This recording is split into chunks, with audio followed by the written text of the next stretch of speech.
কিছুই না। চিন্তা করেন, আল্লাহ তার বন্ধুরে ওয়াজ করতেছে, বন্ধু দুনিয়ার নিয়ামত কিছুই না, এর জন্য আপনার জন্য পরকালের নিয়ামত আমি এর থেকে 1000 গুণ বেশি রাখছি।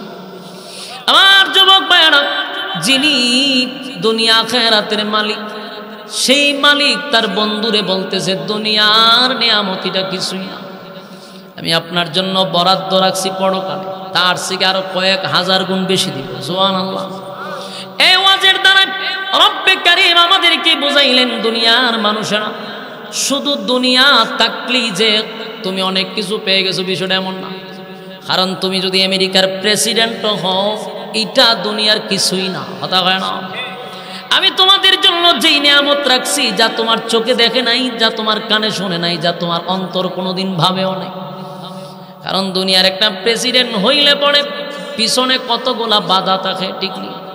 বাধা হলো আপনি কি সচরাচর মানুষের মতো চলতে পারবেন রাস্তাঘাটে দিয়া?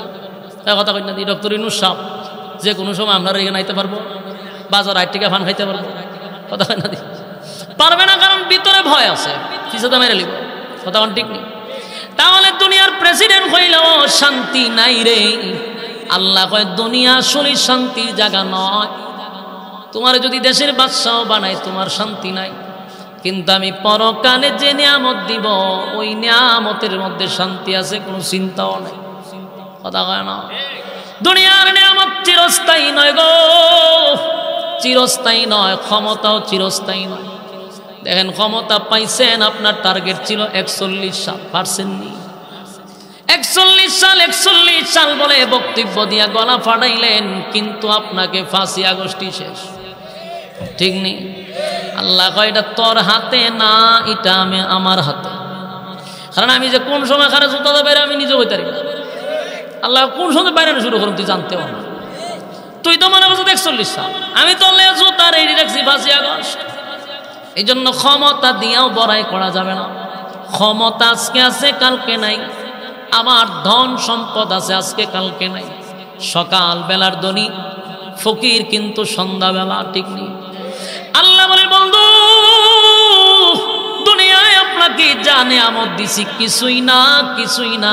তার মানে পৃথিবীর সব মানুষকে আল্লাহ ওয়াজ কইরা দিল, বান্দারে দুনিয়ার নিয়ামত আমার, দুনিয়া আমার পরকাল আমি নিজেই বলতেছি দুনিয়ার নিয়ামত কিছুই না। আমি তোমাদের জন্য পরকালে বরাদ্দ রাখছি, যেটার শুরু আছে রে কিন্তু শেষ নাই, যেটার শুরু আছে শেষ নাই। দুনিয়ার নিয়ামত পাইলে শুরু আছে শেষও আছে, কথা হয় না? আফসুসও আছে, কথা হয় না? আফসুস আসেনি? আফসুসটা কি আপনারা বুঝাই দিই? ডক্টর ইউনূস মনে করেন বর্তমানে এখন দেশের প্রেসিডেন্টই করেন, কিন্তু ভিতরে গিয়ে দেন ঘুমায় ঘুমায় একটা আফসুস আছে। আফসুসটা হলো বলে ভাইলাম তো ভাইলাম, বুড়া খালা ভাইলাম, জোয়ান খালা তো ভাইতাম, মনে মনে একটা আফসুস কিন্তু ভিতরে আছে যে রে প্রেসিডেন্ট ও আল্লাহ বানাইলো, কিন্তু আমার সব ড্যামেজ ওহন আমার বানাইছে প্রেসিডেন্ট। কিতা করতাম আমি প্রেসিডেন্টই ভাইয়া বারা। ওই যে ডোনাল্ড ট্রাম্প বুড়ো হয়ে গেছে, ওইসে প্রেসিডেন্ট গিয়া দেন এরও আফসোস যে আমি যদি যৌবন খালে পাইতাম তাহলে লাগা ছাড়া দিতাম। আল্লাহ কয় দুনিয়ায় পাইলেও আফসোসের শেষ নাই রে, কিন্তু জান্নাতে আমি যখন নিয়ামত দিব তখন আফসোস থাকবে না। কারণ আমি আল্লাহ এটা শুরু আছে শেষ করব না। কারণ জান্নাতের ভিতরে কেউ কোনোদিন বৃদ্ধ হবে না। সুবহানাল্লাহ। বয়স যদি হয় 32, সেই বয়স আর কোনোদিন 33 হবে না। রাজত্ব দিব আল্লাহ কমপক্ষে 10টা পৃথিবীর সমান রাজত্ব পাইবি, বুড়া হবি না, শরীরটা দুর্বল হবে না। সুবহানাল্লাহ। সর্বদিক দিয়ে আল্লাহ নিয়ামত দিবে। তাই আল্লাহ বলেন ওয়ালাল আখিরাতু খায়রুল লাকা মিনাল উলা। বললো আপনাকে আমি যা দিলাম এর থেকে বেশি আপনার জন্য পরকালে রাখলাম। এখান দিয়ে আল্লাহ সব বুঝায় দিল, ওয়ালা সাউফা ইউতিকা রাব্বুকা ফাতারদা। আর অচিরেই এখানে বিষয়টা চিন্তা করে দেখেন, এই তাওরাতের আলেম কিন্তু ইয়াহুদিরা তখন তাওরাত রিসার্চ করত, বড় বড় পণ্ডিত ছিল। এই পণ্ডিতে বলতেছে যদি 3 প্রশ্নের জবাব দিতে পারে তোমরা নিশ্চিত থাকো উনি আল্লাহর ভয় করবে। আর তোমাদের উচিত হইল তার উপরে ঈমান আনা, তার কালেমা উপরে ঈমান আনবা। এরা গেছিল সমাধানের লেগে, সমাধান দিয়ে দিছি। এরা হয়তো এত দূর থেকে আমরা ইসলাম বুঝি কত শুনবার লিগা। এরা তো ভিতরে ভিতরে জানে যে উনি যে আল্লাহর পয়গম্বর, এটা এরার ভিতরে ভিতরে এরা জানে যে উনি সাধারণ মানব না, আর ওনার সাথে তো উঠা বসা করছে, উনি যে পয়গম্বর হওয়ার যোগ্য এটা এরাও বুঝতেছে। কিন্তু আইছিল একটা সমাধানের জন্য, উল্টা ফাঁদ দিয়ে কয় তোমরা তার কালেমা পড়ে নিয়েও যদি 3 প্রশ্নের জবাব দিতে পারে। ওনার এখানে আর কোনো মার্কেটিং না কইরা এই দল গেছে রাসূলের কাছে, গিয়া রাসূলের কাছে এই পুরা টিম গেছে, গিয়া সুন্দর ভাষায় মিষ্টি ভাষায় বলতেছে, মুহাম্মদ আমরা আইছি তোমার কাছে একটা বিষয় জানার লাগি।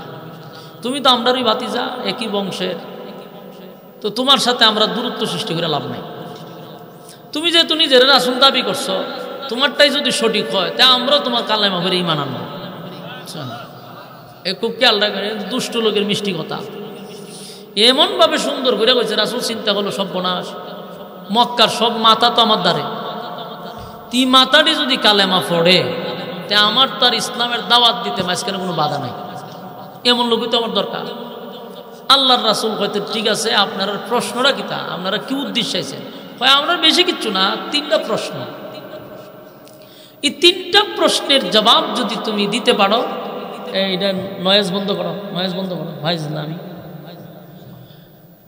আল্লাহর রাসূল বলেন, এরা কয় তুমি যদি আমরা 3টা প্রশ্নের জবাব দিলাইতে পারো, আমরা একেবারে নিশ্চিত সিদ্ধান্ত লইয়েছি যে আমরা তোমার হাতে কালেমা পড়লাম।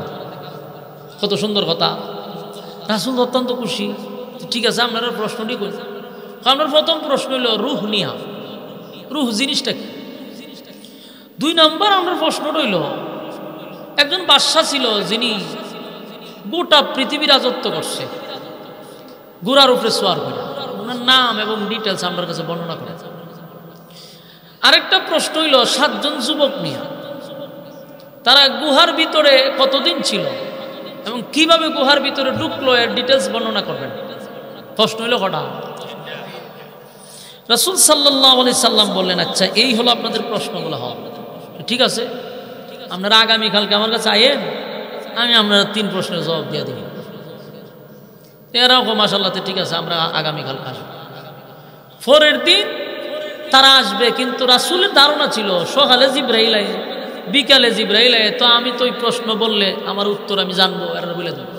কিন্তু এদিন আর জিবরাইল আসে না, সারাদিন গেল জিবরাইল আসে না। ঘটনা কি? জিবরাইল আসে না, পুরা দিন গেল আসে না।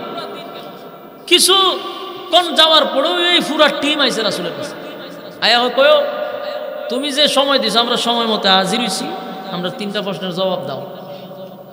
রাসূল তো জবাব দিব কেমনে? রাসূল কি নিজের থেকে কোনো কিছু বলতেন না, আল্লাহ যা জানাইতেন তাই বলতেন? এখন রাসূল সাল্লাল্লাহু আলাইহি ওয়াসাল্লাম বলতেছেন যে না, আজকেও হবে না, আপনারা আগামীকালকে আইসেন। এরা চিন্তা করলো যে ঠিক আছে, বলছে যে তো আগামীকালকে, তো আমরা আগামীকালকে আসি। এদিন ওই জিবরাইল আসে না। রাসূল চিন্তা করে হলো ঘটনাটা কি, যেখানে সকালে বিকালে জিবরাইল আসে আমার কাছে, আয়া না কেন? আমি তো প্রশ্নের জবাব কই পাবো? পরের দিন আবার এই টিম আইছে, আজকে কও তোমার 3 প্রশ্নের জবাব। ফরসিনি মহামুসিবত, জিবরাইল তো আইছে না, কইতে হইব। হয় আজকে হইতো না, আপনারা আগামীকালকে আয়। আচ্ছা কোন জানি এইভাবে কইলে মানুষের গুসা উঠবো নি, কথা হয় না দিই। আচ্ছা আমি আপনার কথা বলি, এখানে একজন মাদ্রাসা শিক্ষকের কাছে যদি আপনারা আইন একটা ফতুয়া লইয়া, হুজুর আমরা এই ফতুয়াটা দিনছেন, হুজুরে আপনারা কইছে যে আপনারা আগামীকাল খাইছেন, তার মানে হুজুর অবশ্যই রাত্রে বসে এটা মোতালা করবো, দেখকে আপনারা সকালে জানাবেন। এই নয়েজটা বন্ধ করেন না, ধর এত বড় একটা মাহফিলটারে ধ্বংস করে দিচ্ছে। হ্যাঁ, আমি কইলে তো দোষ আমার, এখানে আমি একটু কমই কই।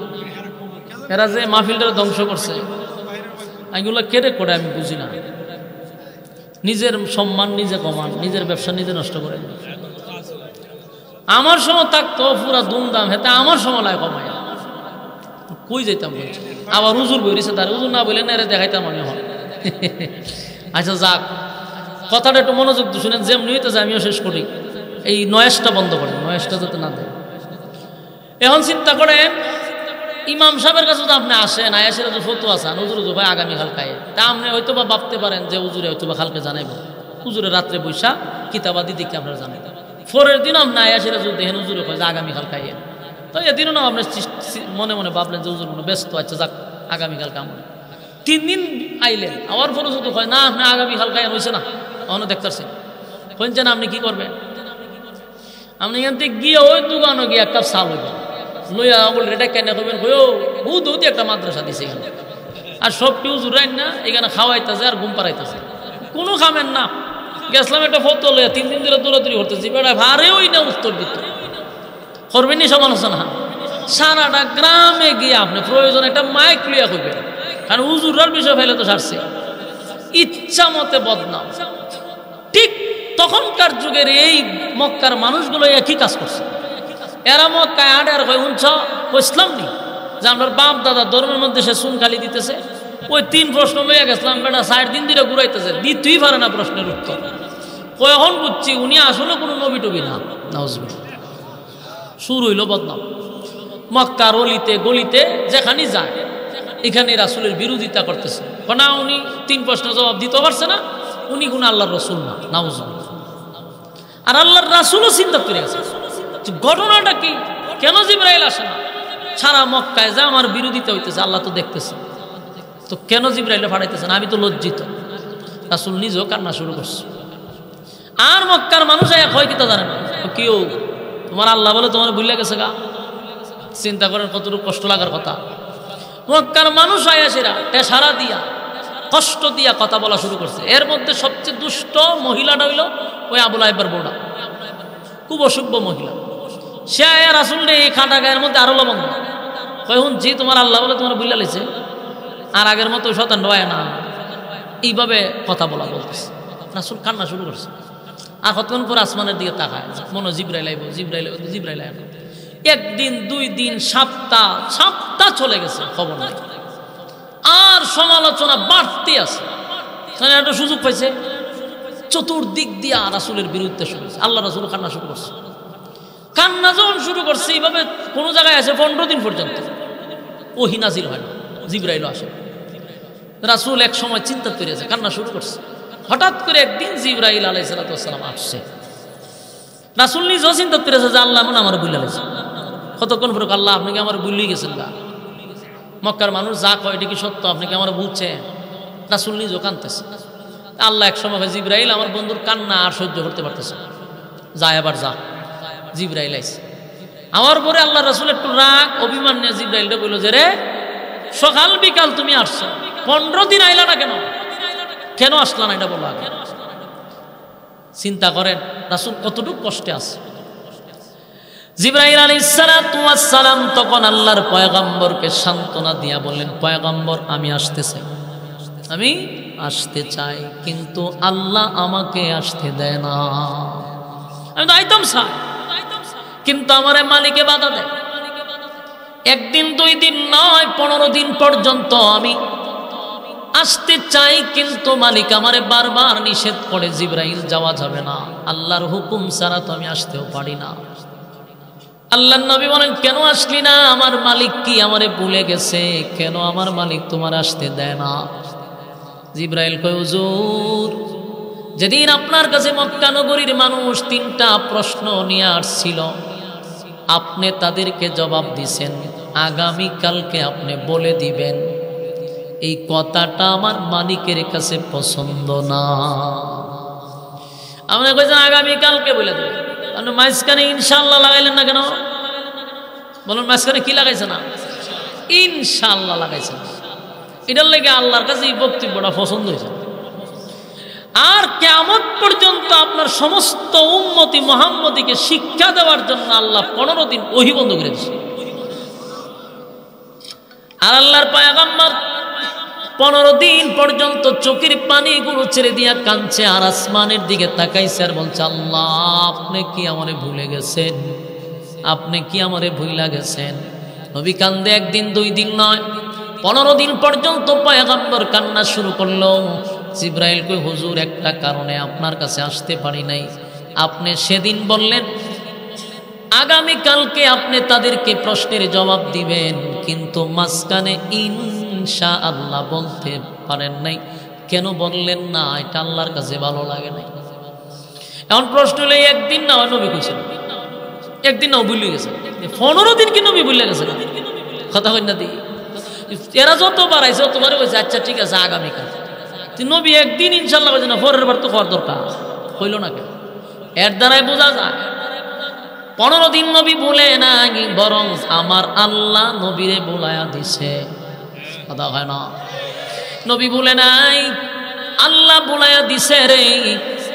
কারণ উম্মতের একটা শিক্ষা নেওয়া দরকার, কিয়ামত পর্যন্ত কোনো মানুষ যেন ইনশাল্লাহ না বলে। কোনো কাজের ক্ষেত্রে আমরা সর্বপ্রথম বলবো কি? আমরা আগামীকালকে ঢাকা যাব, এখানে মাঝখানে কি হইব? ইনশাল্লাহ। আমি অমুক জায়গায় রওনা দিচ্ছি ইনশাল্লাহ। এমনকি আপনি যদি ওখানে আমি আগামীকালকে আমার বিবাহ, এখানেও বলতে হইব ইনশাআল্লাহ। ইনশাআল্লাহ মানে কি? আল্লাহ যদি চায়, আল্লাহ যদি চায় তাহলে আমি ঢাকা যাবো, এটা আল্লাহ যদি চায় তুলে যাবো। কথা কন না দি? আমি বিবাহ করবো, এটা আল্লাহ যদি চায়। এই মাঝখানে ইনশাআল্লাহ লাগাইতে, ইনশাআল্লাহ বলা যাবে না। ইনশাআল্লাহ যদি কেউ ভুলে যায়, এই জন্য আল্লাহ রাব্বুল আলামিন 15 দিন নবীর চোখের পানি পড়ার পরে আল্লাহ নবীরে সান্ত্বনা দেওয়ার জন্য, নবীরে খুশি করার জন্য সূরা দোহা নাজিল করে। আল্লাহ রাব্বুল আলামিন নবীর চোখের পানি আর নবীর কান্না সব মিলিয়ে আল্লাহ সূরা দোহা নাজিল করে। দোহার মধ্যে 2টা কসম করছে। জোরে কোন কয়টা? শুরুতেই 2টা কসম, ওয়াদ-দুহা ওয়াল-লাইলি ইযা সাজা। ওয়াদ-দুহা দিনের আলোর কসম, ওয়াল-লাইলি ইযা সাজা রাতের অন্ধকারের কসম। দিনের আলোর কসম, রাতের কসম। এ রব্বে কারীম বলেন কসম, দিনের আলোর কসম।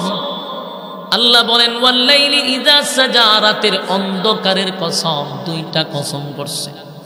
এই কসমের অন্য ব্যাখ্যায়ও বলে, আল্লাহ বলছেন ওয়াদ-দুহার আরেকটা কথা হলো যে অন্যান্য তাফসীর কারকরাও লেখছেন যে ওয়াদ-দুহার আরেকটা ব্যাখ্যা করছে।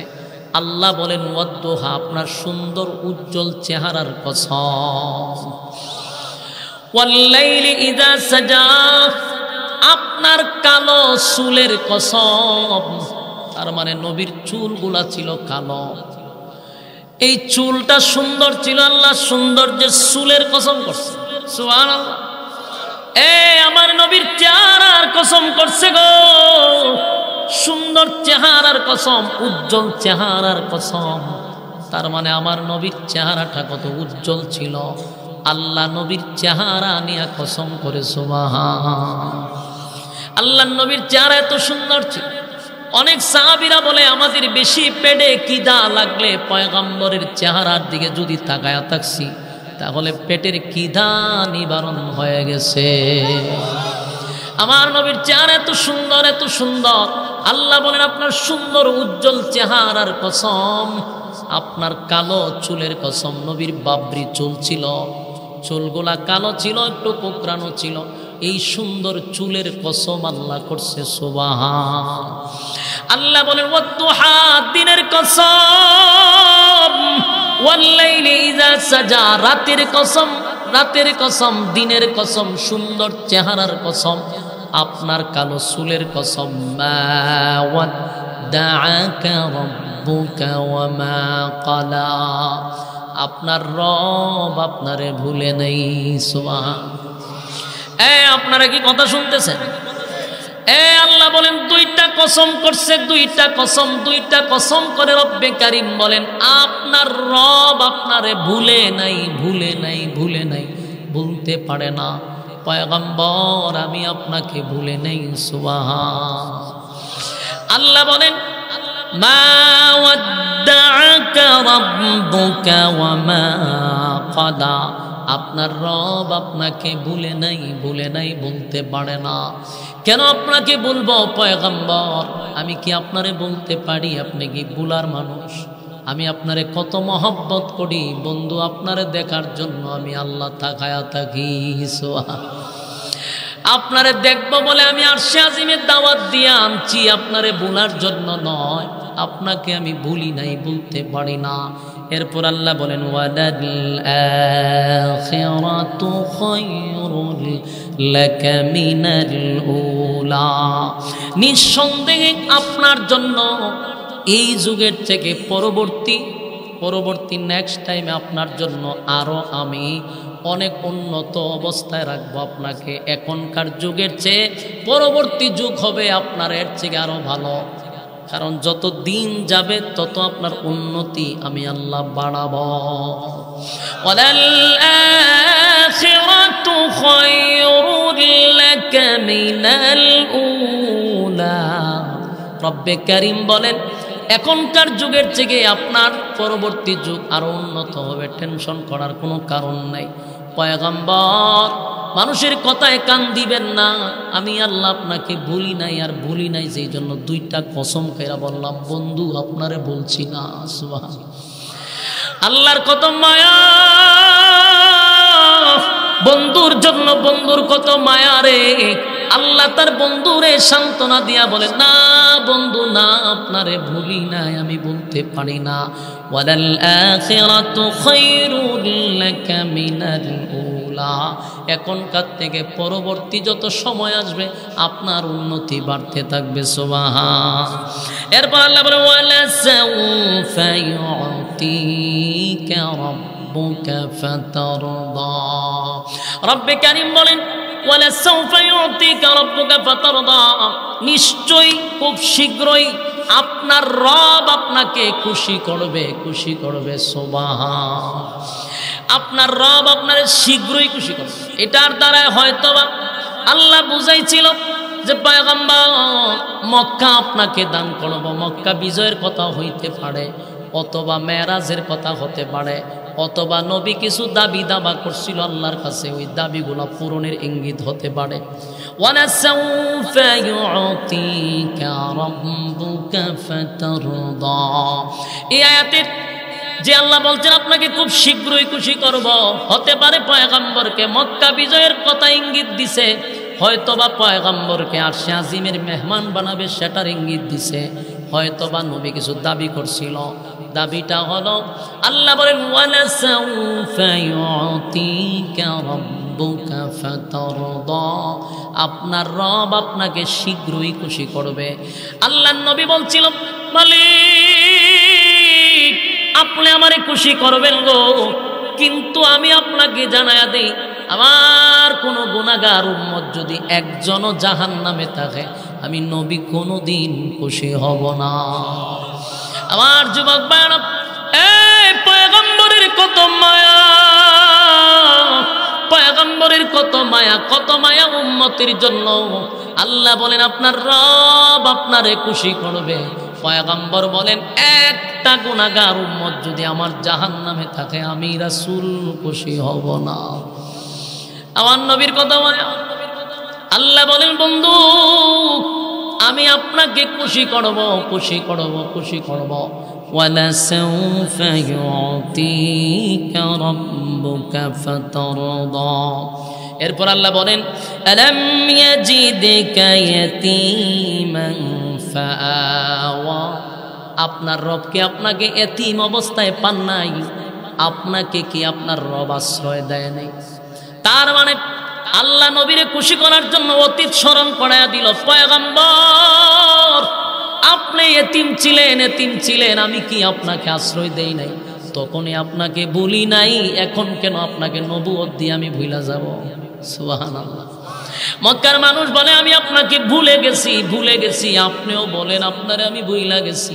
বন্ধু যখন আপনি এতিম ছিলেন, তখন আপনি তো এতিম ছিলেন, আমি আপনাকে আশ্রয় দিছি, তখনই আপনাকে বলি নাই। আর এখন আপনারে নবুয়ত দিয়া আমি কেন আপনাকে ভুলে যাব? তাই আল্লাহ রাব্বুল আলামিন নবীরে অতীত স্মরণ করায়া বলেন আলাম ইয়াজিদকা ইয়াতীমান ফাআওয়া, আপনি কি এতিম ছিলেন না, আমি কি আপনাকে আশ্রয় দেই নাই? সুবহানাল্লাহ।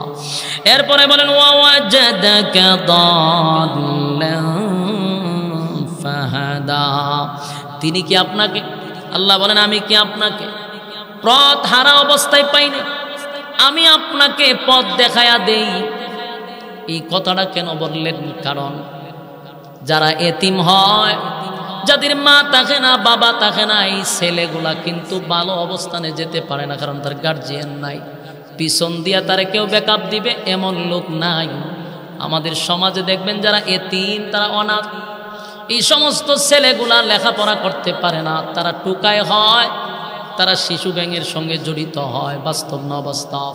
আল্লাহ বলেন আপনাকে আমি পথ হারা অবস্থায় পেয়েছি, আপনাকে পথ আমি দেখায়া দিছি পয়গম্বর, তখনও যখন বলি নাই, এখন কেন আপনাকে বলবো?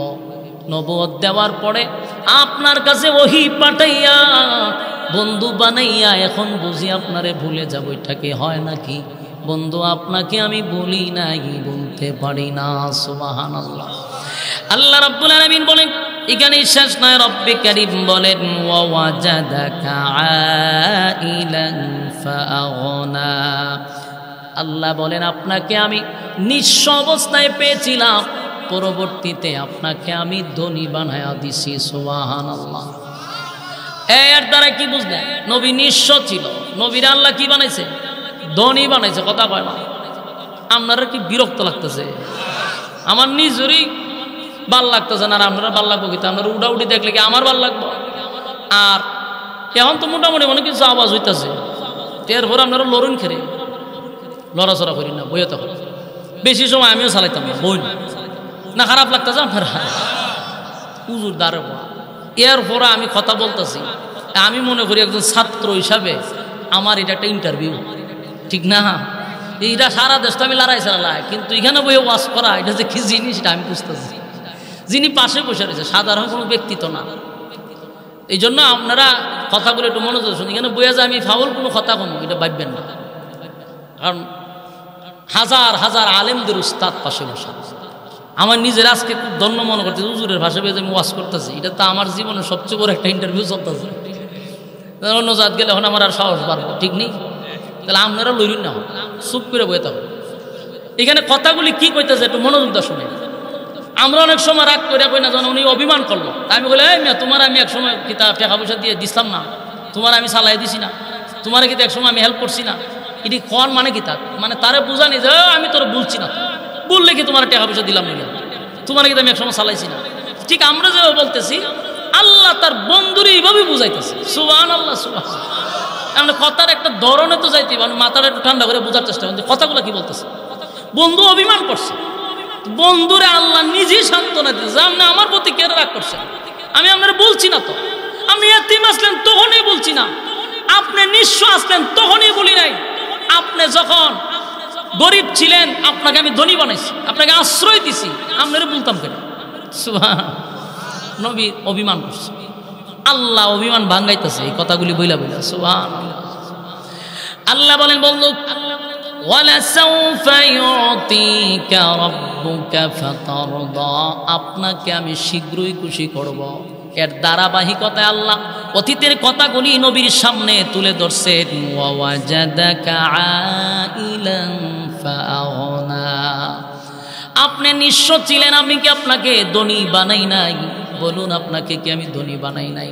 এখান থেকে একটা বিষয় আমাদের শেখা দরকার, বিশেষ করে আমাদের অনেক ওয়াজ যারা করে, বিশেষ করে কিছু মৌলবীরা আছে, তাদের উদ্দেশ্যে কথাটা শোনা দরকার। এখানে যে আল্লাহ কইছে আপনি নিঃস্ব ছিলেন, আপনারা আমি কি বানাইছি? ধনী বানাইছি। কথা কই না, হ্যাঁ আমার কথা বুঝুন না। আল্লাহ এখানে কি কইছে? কোন যে আপনি এক সময় গরিব ছিলেন, আপনারা কি বানাইছি? ধনী। এই কথাটা কেন বললাম? যে মৌলবীদের উদ্দেশ্যে। আমাদের দেশের কিছু মৌলবী আছে, এরা ওয়াজ করে এক ওয়াজ, নবী গরিব আছেন, ফেটো ভাত্তর আছে, এই ওয়াজ করে মানুষকে শুনাইতেছে আরাজীবন। আর এই ওয়াজের এমন প্রভাব পড়ছে, আমাদের দেশের নাস্তিকরা মনে করে যে আমরা ইসলামটাই একবারে গরিব ফকির মিসকিন। কিন্তু হে এই ওয়াজই পড়ছে এখানে যে আল্লাহ পরবর্তীতে আপনাকে ধনী বানাইছি, এই ওয়াজ কে করে না? তাহলে নবী গরিব আছেন, ফেটো ভাত্তর আছে। আরে ওরা নবী ফেটো ভাত্তর আছেন, পরবর্তীতে নবী ধনী হয়েছে। শুধু ধনী নয়, দেশের রাষ্ট্রনায়ক ছিল, দেশের প্রেসিডেন্ট ছিল। এই ওয়াজ নাই। আমি আর ওয়াজ একদিন খাইলাম না যে নবী দেশের বাদশা ছিল, নবী দেশের প্রেসিডেন্ট ছিল। এই যে ওয়াজ ইমোশনাল মানুষটা করতেছেন, নবীর ফেটো ভাত্তর আছে। আর এই ওয়াজ উনতে নাস্তিকরা মগস্ত করে বই রয়েছে। এখন হুজুররা যখন রাজনীতি করতে যায়, হ্যাঁ হুজুরা রাজনীতি কি? হুজুরা রাজনীতি করতে রে, ইসলামের নবী ফেটো ভাত্তর মান যারা হেরা করে রাজনীতি। ওই যে মৌলবী ওয়াজ করে যে ভেড়া বাত্তর আছে, এরপরের আয়াতের সার অংশই বুঝে না। এরা তো ওয়াজ হইল ইন্না উলিয়া, এক অলির আয়াত, আর হইল কুল ইন কুনতুম তুহিব্বুনাল্লাহ, নবীর মহব্বত। দুই আয়াত ছাড়া আমি ওয়াজই হই না। এর সুদের ওয়াজ গেল কই, ঘুষের ওয়াজ গেল কই, ফর্দার ওয়াজ গেল কই, এগুলার কোনো আয়াত নাই। হারারা জীবন যেখানে যা কেকুর কুকুর যাওই করে কইটা লাস্টে কয় ইন্না উলিয়া, খালি ওলিয়া উলিয়ার সার। কিন্তু এই যে কথাটা, এটা কিন্তু গভীরভাবে চিন্তা করার দরকার। আল্লাহ এখানে কি কইছে?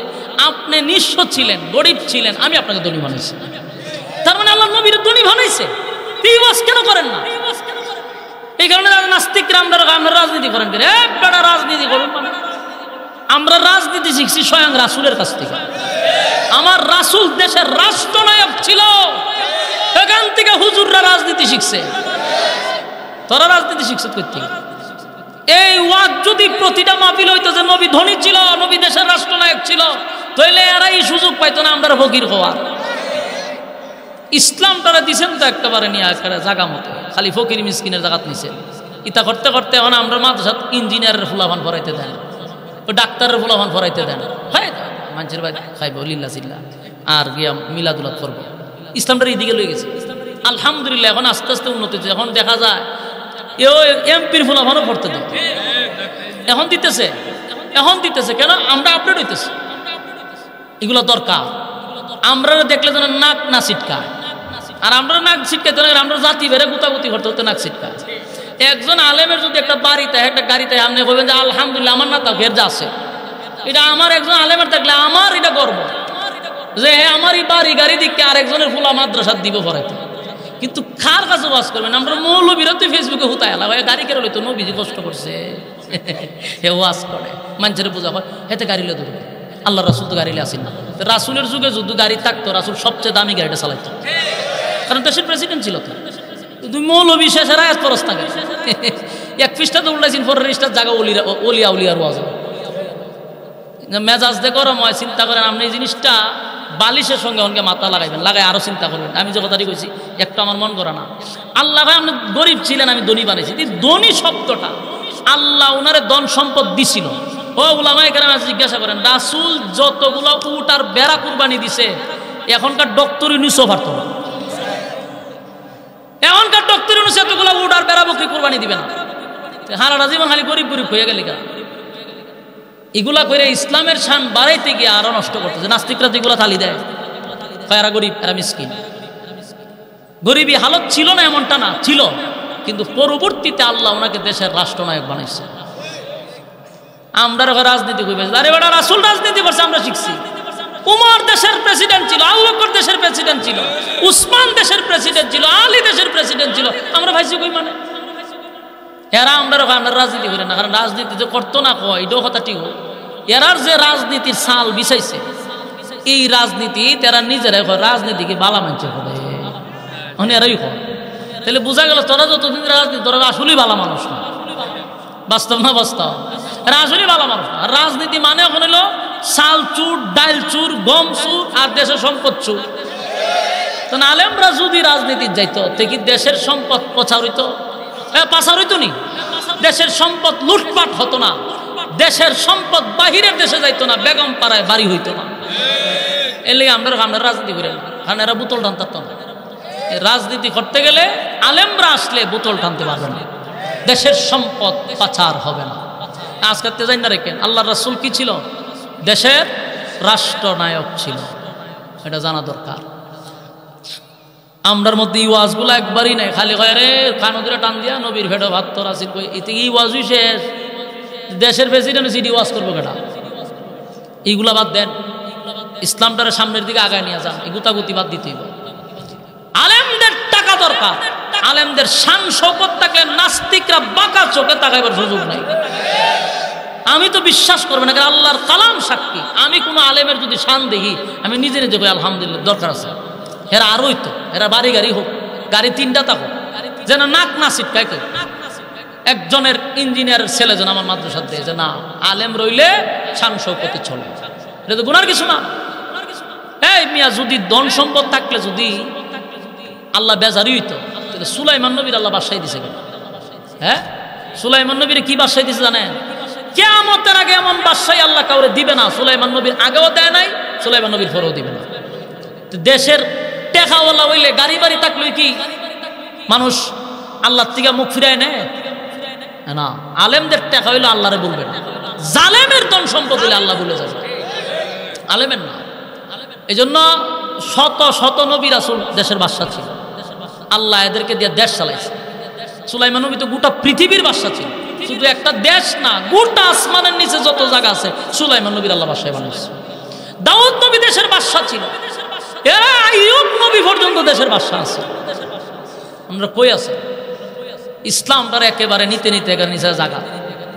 তুই গরিব আছিস, পেটের মধ্যে ভাত তুলেছিস, তুই আবার অত গাড়ি লিয়ে যাস কিনা? কথা তো ঠিকই আছে কেন? ইউয়াজ করে তুই আবার গাড়ি লিয়ে যাস মাহফিলে, কথা বোঝার দরকার আছে না নাই? তাই জন্য আল্লাহ এখানে স্পষ্ট জানায় দিছে যে আমনে যখন আমি আপনারা বুইলা লাইছি,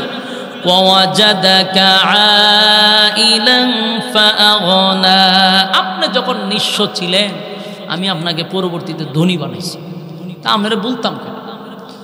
আল্লাহ রাব্বুল আলামিন বলেন, বন্ধু আমি আপনাকে বলি নাই, বলবো না, বলতে আমি পারি না। কারণ আপনি যখন এতিম ছিলেন তখনও আশ্রয় দিছে, যখন আপনি নিঃস্ব ছিলেন তখনও ধনী বানাইছে। আমি কেন আপনাকে ভুলে যাব? বন্ধু অভিমান কইরেন না, আমি আল্লাহ আপনাকে বলি নাই।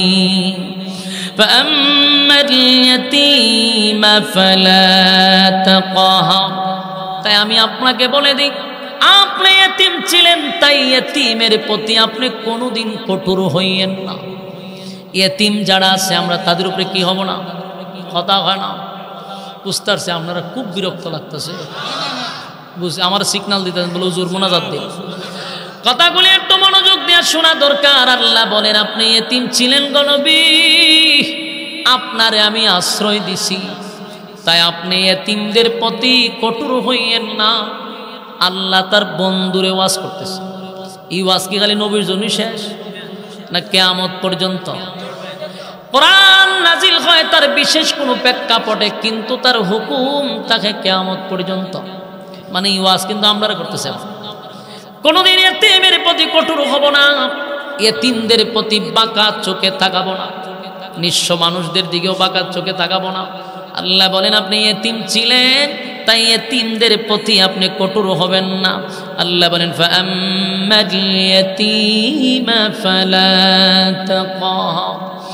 আপনি এতিমদের প্রতি কঠোর হইয়েন না। বন্ধুরে বন্ধু ওয়াজ করতেছে। এরপর আল্লাহ বলেন,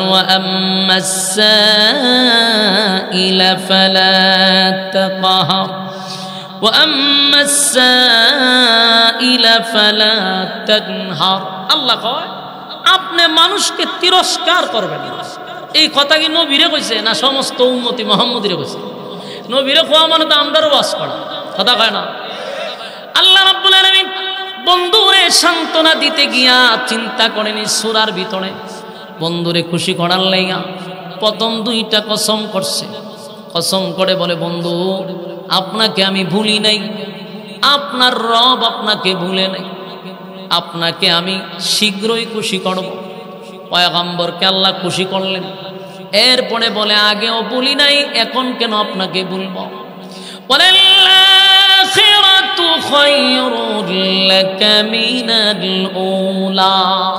এখানে আল্লাহ বুঝাইছে, এখন যা আপনাকে দিছি এর থেকে আপনাকে পরবর্তীতে আরো বাড়ায়া দেওয়া হবে। তার মানে এটা দুনিয়া বুঝাইছে, কথা হয় না?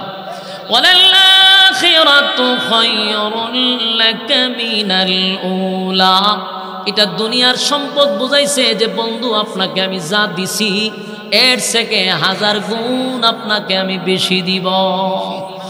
দুনিয়ার নিয়ামত কিছুই না। চিন্তা করেন, আল্লাহ তার বন্ধুরে ওয়াজ করতেছে, বন্ধু দুনিয়ার নিয়ামত কিছুই না, এর জন্য আপনার জন্য পরকালের নিয়ামত আমি এর থেকে 1000 গুণ বেশি রাখছি। আমার যুবক ভাইরা, যিনি দুনিয়া আখিরাতের মালিক, সেই মালিক তার বন্ধুরে বলতেছে, দুনিয়ার নিয়ামত এটা কিছুই না, আমি আপনার জন্য বরাদ্দ রাখছি পরকালে, তার থেকে আরো কয়েক 1000 গুণ বেশি দিব। সুবহানাল্লাহ।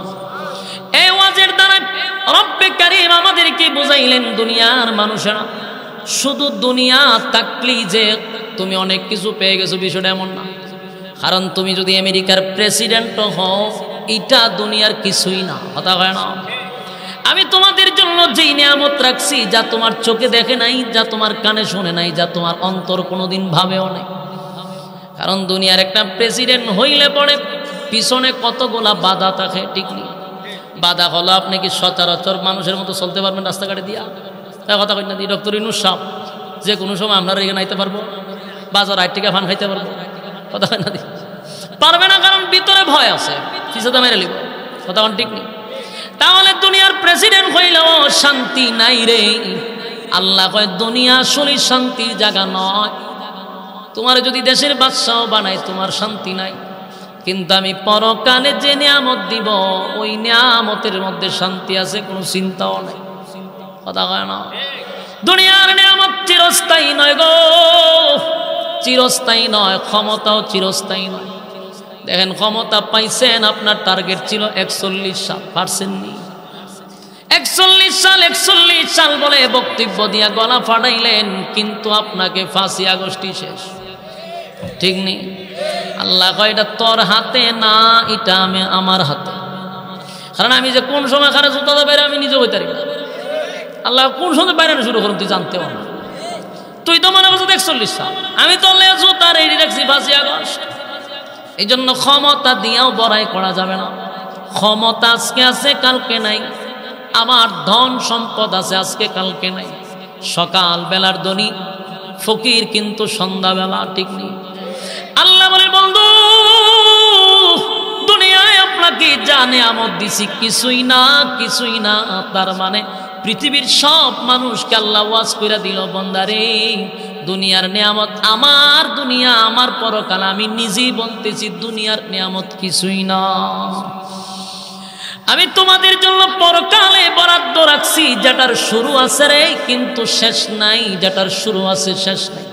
দুনিয়ার নিয়ামত পাইলে শুরু আছে, শেষও আছে, কথা হয় না? আফসুসও আছে, কথা হয় না? আফসুস আসেনি? আফসুসটা কিন্তু আপনারা বুঝাই দিই।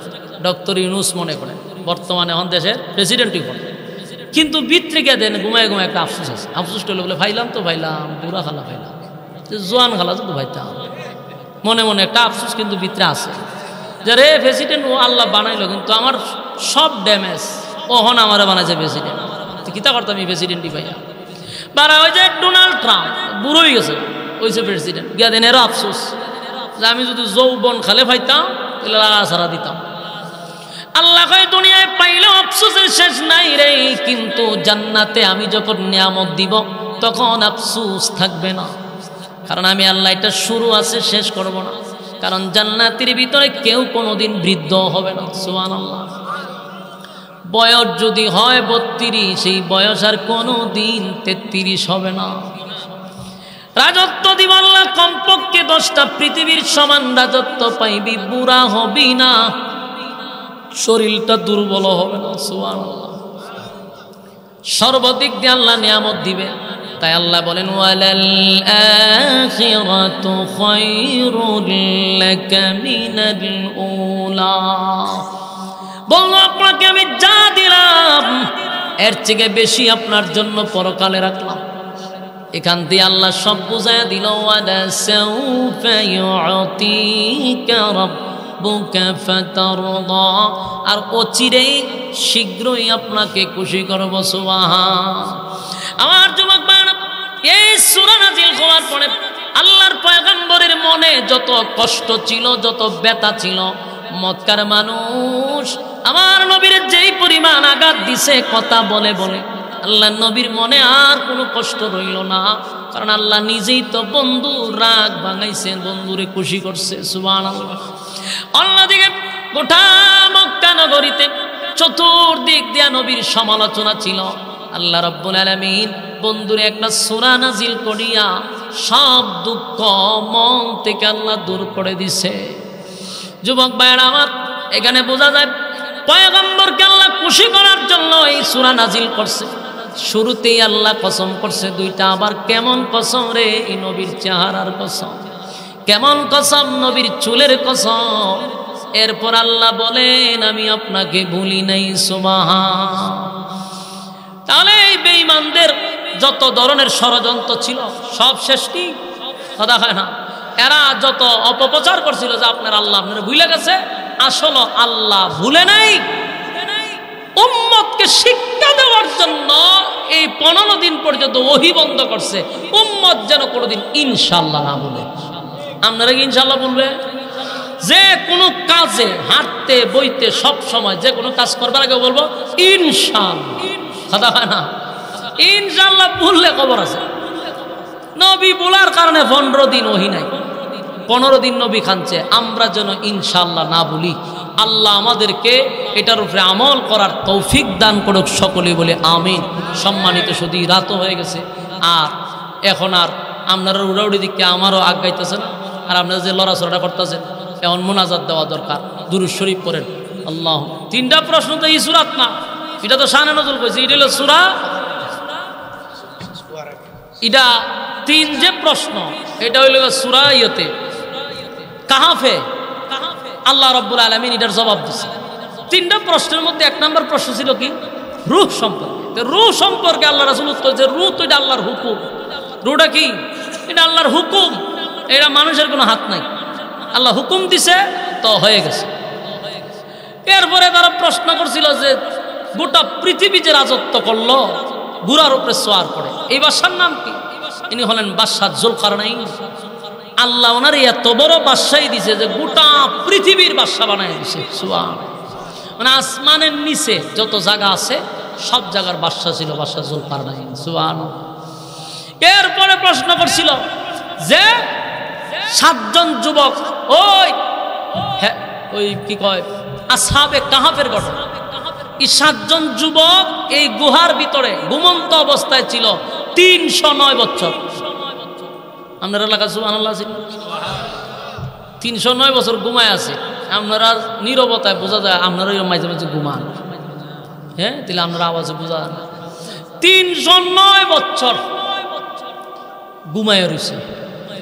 এরপরে আল্লাহ আবার এদেরকে ঘুম থেকে জাগ্রত করছে 309 বছর পরে। এই সূরা কাহাফের ঘটনা এটা অনেক লম্বা। এই 7 জন যুবক ছিল, একজন কুকুর আছে। এই 7 জন যুবক এবং কুকুর 309 দিন পর 9 বছর পরে এদেরকে জাগ্রত করছে আল্লাহ। জাগ্রত কেন করলো? ওই তখনকার যুগে যখন জাগ্রত করছে তখনকার মানুষগুলা আল্লাহ বিশ্বাস করত না, মরার পরে আবার আল্লাহ পুনরায় জীবিত করবে এটার উপরে তাদের ইয়াকিন বিশ্বাস ছিলই না। ঠিক আল্লাহ ওই যুগে দাঁড় করাইছে। দেশের সমস্ত মানুষ কালেমা পড়ে ঈমান আনছে। এগুলো এক এক সময় একটা নজির আল্লাহ দেখাইছে। এই 7 জন যুবক পরবর্তীতে আবার এরা ঘুমায় গেছে, শেষ, একবারে শেষ। এটা শুধু ওখানকার মানুষের, পুনরায় আল্লাহ জীবিত করবে এদের প্রতি একই আছে। এই 3 প্রশ্নের জবাব দিছে পড়ে। আচ্ছা কোন চান? মক্কার মানুষ কালেমা পড়ছে, কথা কই না দি। এরা তো বলছে 3 প্রশ্ন শোনার পরে কালেমা পড়ব, কিন্তু যে দুষ্ট লোকের মিষ্টি কথা, পরবর্তীতে কালেমা টালেমা পড়ে নাই। এই শয়তানগুলি 3 প্রশ্নের জবাব জানার পরেও আবার গেছে মদিনার ওই তাওরাতের আলেমের কাছে গিয়ে কয়েও 15-20 দিন পরে 3টা বছর উত্তর দিছে। এটা গ্রহণযোগ্য নি? সব্যনাশ, 15 দিন কেড়ে 15 বছর কেড়ে 1500 বছর পরে উত্তর দিল। বুঝতে হবে উনি আল্লাহর পয়গম্বর। কারণ এই 3 প্রশ্নের জবাব 15 বছরও কেউ দিতাম। উনি তো 15 দিনে দিলাইছে। এটা উনি নিজের থেকে বলে নাই, আল্লাহর পক্ষ থেকে বলছে। উনি আল্লাহর পয়গম্বর, সন্দেহ নাই তোমরা কালেমা পড়ে ঈমান আনো, কিন্তু এরা আনে নাই। কুকুরের লেজ গিদা মাছলো সোজা হয় না, কথা বলছেন? যেটির কলব আল্লাহ মোহর মেরা দেয়, ইডিরে উজুরের ওয়াজ দেওয়া হয় না। বাস্তব না বাস্তব? আপনারা যে এমপি না মন্ত্রী আছেন, কম ওয়াজ হয়েছে, সুজ হয়েছে নি? কখন সুজ হইব? আল্লাহ সুজা করাইব। মাঝে মধ্যে সাপ মরার আগে বলে সুজা হয় না, মরার পরে সুজা হয়। আল্লাহ আমাদের বোঝার, মানার, আমল করার তৌফিক দান করুক। আমিন। হুজুর দোয়া করেন। হ্যাঁ আস্তে হুজুরে দোয়া করবো, হুজুরে দোয়া করবো।